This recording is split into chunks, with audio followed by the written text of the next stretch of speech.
Luke chapter 12.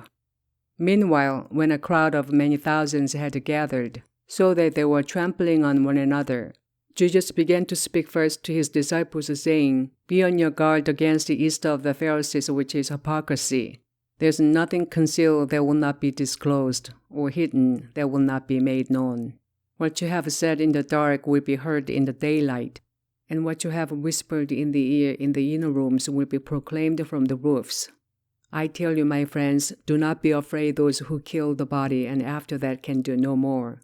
But I will show you whom you should fear. Fear him who after the killing of the body has power to throw you into hell. Yes, I tell you, fear him. Are not 5 sparrows sold for 2 pennies? Yet not one of them is forgotten by God. Indeed, the very hairs of your head are all numbered. Don't be afraid, you are worth more than many sparrows. I tell you, whoever acknowledges me before men, the Son of Man will also acknowledge him before the angels of God. But he who disowns me before men will be disowned before the angels of God. And everyone who speaks a word against the Son of Man will be forgiven. But anyone who blasphemes against the Holy Spirit will not be forgiven. When you are brought before synagogues, rulers, and authorities, do not worry about how you will defend yourselves or what you will say. For the Holy Spirit will teach you at that time what you should say." Someone in the crowd said to him, "Teacher, tell my brother to divide the inheritance with me." Jesus replied, "Man, who appointed me a judge or an arbiter between you?" Then he said to them, "Watch out, be on your guard against all kinds of greed. A man's life does not consist in the abundance of his possessions." And he told them this parable. The ground of a certain rich man produced a good crop. He thought to himself, "What should I do? I have no place to store my crops." Then he said, "This is what I'll do. I will tear down my barns and build bigger ones, and there I will store all my grain and my goods. And I will say to myself, you have plenty of good things laid up for many years.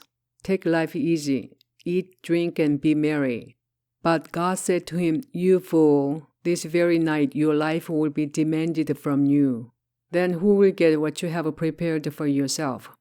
This is how it'll be with anyone who stores up things for himself but is not rich toward God." Then Jesus said to his disciples, "Therefore I tell you, do not worry about your life, what you will eat, or about your body, what you will wear. Life is more than food, and the body more than clothes.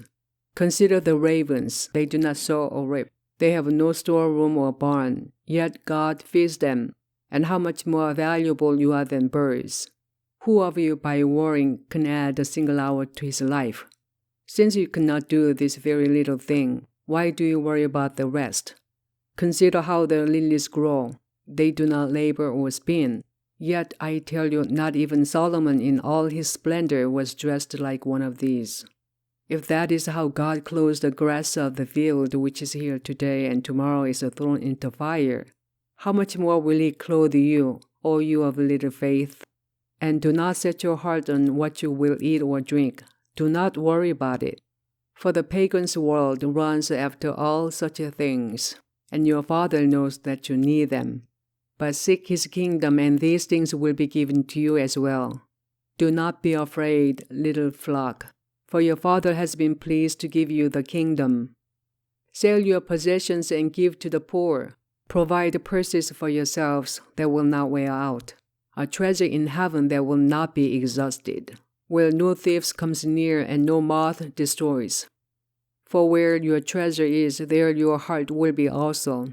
Be dressed ready for service and keep your lamps burning, like men waiting for their master to return from a wedding banquet, so that when he comes and knocks, they can immediately open the door for him.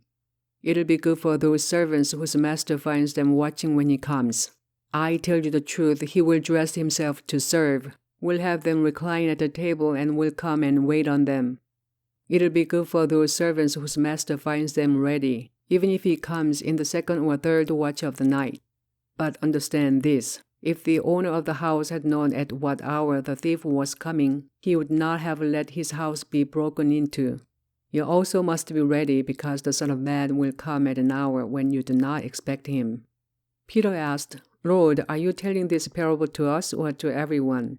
The Lord answered, Who then is the faithful and wise manager, whom the master puts in charge of his servants to give them their food allowance at the proper time?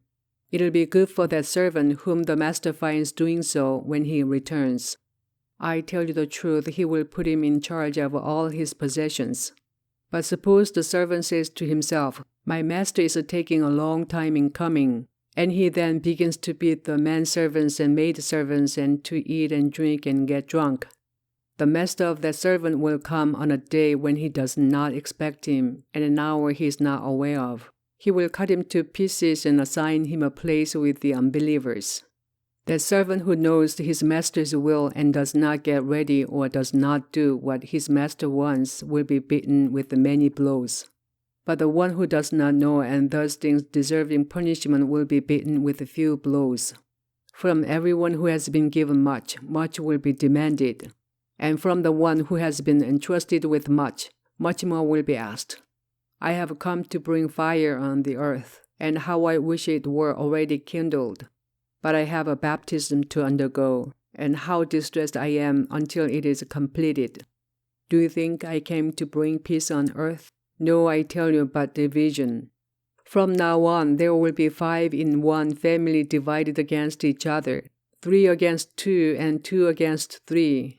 There will be divided, father against son, and son against father, mother against daughter, and daughter against mother, mother-in-law against daughter-in-law, and daughter-in-law against mother-in-law. He said to the crowd, When you see a cloud rising in the west, immediately you say it's going to rain, and it does. And when the south wind blows, you say it's going to be hot, and it is. Hypocrites, you know how to interpret the appearance of the earth and the sky. How is it that you don't know how to interpret this present time? Why don't you judge for yourselves what is right? As you go in with your adversary to the magistrate, try hard to be reconciled to him on the way, or he may drag you off to the judge, and the judge turn you over to the officer, and the officer throw you into prison. I tell you, you will not get out until you have paid the last penny.